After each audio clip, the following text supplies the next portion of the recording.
ছানাপোনা নিয়ে একজোড়া শালিক দম্পতি একটি নারকেল গাছের মাথায় ছোট্ট একটি বাসা বেঁধেছিল। শালিক দম্পতির মধ্যে পুরুষ পাখিটির পা কোনো এক অজানা কারণে হাঁটু থেকে কাটা ছিল, কিন্তু তাও সে এইভাবে নিজেকে মানিয়ে নিয়েছিল। এই অর্ধেক কাটা পা আর ডানার সাহায্যে উড়ে বেড়াতো এদিক থেকে ওদিক খাবারের সন্ধানে।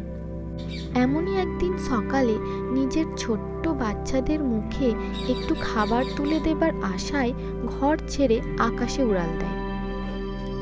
উড়তে উড়তে সে একটি পুকুরের ধারে এসে পৌঁছায়।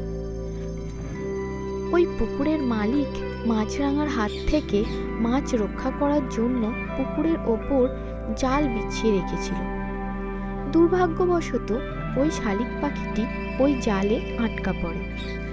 পা দুটো কাটা থাকার কারণে অনেক চেষ্টার পরেও সে ওই জাল থেকে বেরিয়ে আসতে পারে না। এইভাবে সে একটি গোটা রাত সেই জালে আটকা পড়ে থাকে। আর সেই রাতেই প্রচণ্ড বৃষ্টির কারণে সে পুরো ভিজে কাকচান হয়ে যায়। পরের দিন সকালে অসুস্থ জরাজীর্ণ শালিক পাখিটি রসন নামের একটি সহৃদয়বান ছেলের চোখে পড়ে। সে তখন তৎক্ষণাৎ জাল থেকে পাখিটিকে মুক্ত করে, কিন্তু পাখিটির অবস্থা এতটাই খারাপ ছিল যে সে আকাশে উড়ে যেতে পারছিল না। অবশেষে কোনো উপায় না পেয়ে বিড়াল কুকুরদের হাত থেকে বাঁচানোর জন্য রসন ওই পাখিটিকে নিজের বাড়িতে নিয়ে আসে। তাকে ভালো করে শুকনো কাপড় দিয়ে গা মুছিয়ে দেয় এবং বেশ কিছুক্ষণ ধরে সে রোদে রেখে দেয়। এরপর পাখিটিকে ভাত মুড়ি খাওয়ানোর চেষ্টা করে, কিন্তু শালিক পাখিটি এতটাই অসুস্থ ছিল যে সে কোনো খাবারই খেতে পারছিল না। অবশেষে কোনো উপায় না পেয়ে রসন একটু গরম জলে ছাতু গুলে ড্রপারের সাহায্যে পাখিটিকে খাইয়ে দিতে থাকে।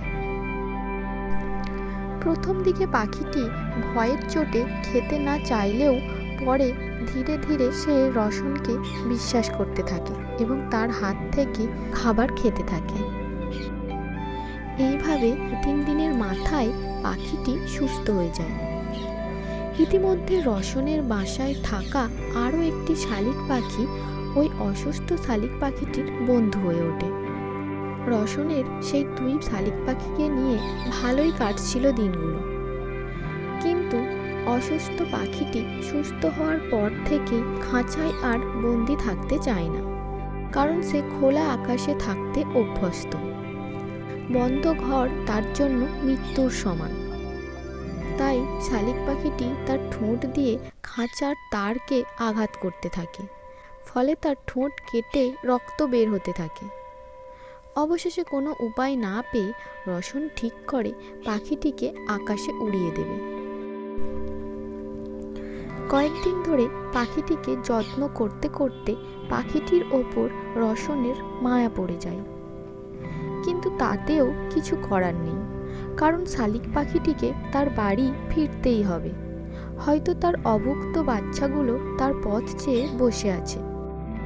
এরপর একদিন রসন পাখির খাঁচা খুলে তাকে মুক্ত করে দেয়। পাখিটি এখন ভালোই উড়তে শিখেছে। সে উড়ে গিয়ে সিলিং ফ্যানের ওপরে বসে সেখান থেকে রসনের দিকে এক দৃষ্টিতে তাকিয়ে থাকে। হয়তো সেও তার জীবনদাতাকে ছেড়ে যেতে চাইছিল না, কিন্তু তবুও তাকে বাড়ি ফিরতেই হবে, কারণ তার সন্তানরা না খেয়ে তার জন্য অপেক্ষা করছে। তাই সে আবার উড়ে গিয়ে ঘরের এক কোণে বসে সেখান থেকে বাড়ির আশপাশটা বেশ কিছুক্ষণ ধরে ভালোভাবে পর্যবেক্ষণ করার পর আকাশে উড়ে যায় তার বাসার উদ্দেশ্যে। এদিকে রসন মনে মনে ভাবতে থাকে, হয়তো ওই পাখিটি আবারও কোনো দিন উড়ে তারই বাড়ির সামনে এসে হাজির হবে। তখন হয়তো তার সাথে আবার দেখা হবে। যেহেতু তার পা দুটো ভাঙা, তাই চিনে নিতে কোনো অসুবিধা হবে না। এই ধরনের ঘটনা যদি আপনাদের সাথেও ঘটে থাকে তাহলে অবশ্যই কমেন্ট বক্সে কমেন্ট করে জানাবেন। আর ভিডিওটি ভালো লাগলে লাইক আর সাবস্ক্রাইব করে পাশে থাকবেন।